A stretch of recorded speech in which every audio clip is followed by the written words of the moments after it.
पश्चिम बंगाल की राजनीति एक ऐसा अध्याय लिख गया है जिसने 15 साल के एक छत्र राज को हिलाकर रख दिया है। मुख्यमंत्री ममता बनर्जी न केवल अपनी सत्ता खो चुकी हैं, बल्कि वे खुद अपनी भवानीपुर सीट से बीजेपी नेता शुभेंदु अधिकारी से 15,000 से अधिक वोटों के अंतर से हार गई हैं। ममता बनर्जी ने इस हार को अनैतिक बताते हुए चुनाव आयोग और बीजेपी पर मिली भगत के गंभीर आरोप लगाए हैं।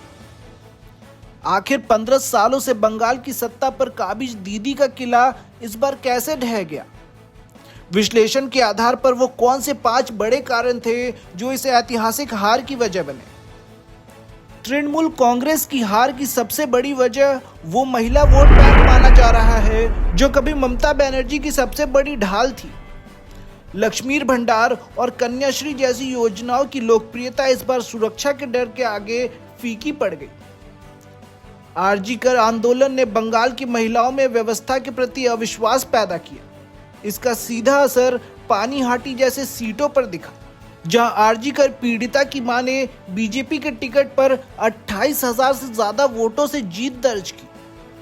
महिलाओं का यह कहना है कि क्या अब हम सुरक्षित भी रह पाएंगे, टीएमसी के लिए सत्ता से बाहर होने का पहला बड़ा कारण बना। हार की दूसरी और तकनीकी वजह बनी एसआईआर प्रक्रिया, जिसके तहत मतदाता सूची से 90 लाख से ज्यादा नाम हटाए गए। चुनाव आयोग द्वारा फर्जी और मृत मतदाताओं के नाम हटाए जाने का सीधा नुकसान टीएमसी को हुआ।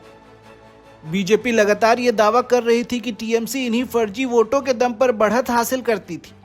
राजनीतिक विश्लेषकों का मानना है कि यदि ये 4.3% वोट सूची से बाहर नहीं होते तो परिणाम शायद इतने चौंकाने वाले नहीं होते। तीसरी प्रमुख वजह रही भ्रष्टाचार और सिंडिकेट संस्कृति। रोजमर्रा की जिंदगी में कट मनी के आरोपों और प्रशासनिक विफलताओं ने जनता के सब्र का बांध तोड़ दिया। विश्लेषकों के अनुसार टीएमसी ने जिस सिंडिकेट संस्कृति को जीवन का हिस्सा बना दिया था, उसके खिलाफ जनता ने इस बार चुपचाप मतदान किया। ममता बनर्जी ने एसआईआर प्रक्रिया को राजनीतिक मुद्दा बनाकर इन आरोपों को दबाने की कोशिश की, लेकिन भ्रष्टाचार का मुद्दा पार्टी की साख पर भारी पड़ा। चौथा कारण बना हिंदू वोटों का जबरदस्त ध्रुवीकरण। शुभेंदु अधिकारी की जीत ने साबित कर दिया कि बंगाल के ग्रामीण इलाकों में हिंदू मतदाता एकजुट होकर बीजेपी की ओर चले गए। यहां तक कि टीएमसी के हिंदू वोटर्स ने भी बीजेपी का रुख किया। दूसरी ओर मुस्लिम बहुल जिलों जैसे मालदा और मुर्शिदाबाद में भी बीजेपी की बढ़त ने यह संकेत दिया कि टीएमसी का पारंपरिक वोट बैंक अब बटा हुआ है। शुभेंदु अधिकारी ने इसे हिंदुत्व और बंगाल की जीत करार दिया। पांचवा और अंतिम कारण रहा निर्वाचन आयोग का कड़ा नियंत्रण और केंद्रीय बलों की तैनाती। इस बार राज्य भर में अभूतपूर्व रूप से 2,40,000 से ज्यादा केंद्रीय सुरक्षा कर्मियों की तैनाती की गई। टीएमसी नेताओं ने आरोप लगाया कि उनकी कारें चेक की गई और काउंटिंग एजेंटों को गिरफ्तार किया गया।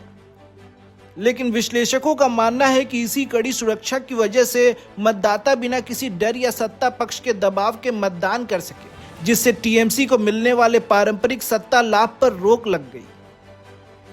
ममता बनर्जी और उनकी पार्टी के लिए ये नतीजे एक बड़ा सबक है। भ्रष्टाचार, सुरक्षा और चुनावी निष्पक्षता की मांग ने दीदी के अपराजय होने के मिथक को ध्वस्त कर दिया है। 15 साल की सत्ता के बाद बंगाल अब एक राजनीतिक सफर की ओर बढ़ रहा है। और भी खबरों को जानने के लिए हमारे चैनल को सब्सक्राइब करें।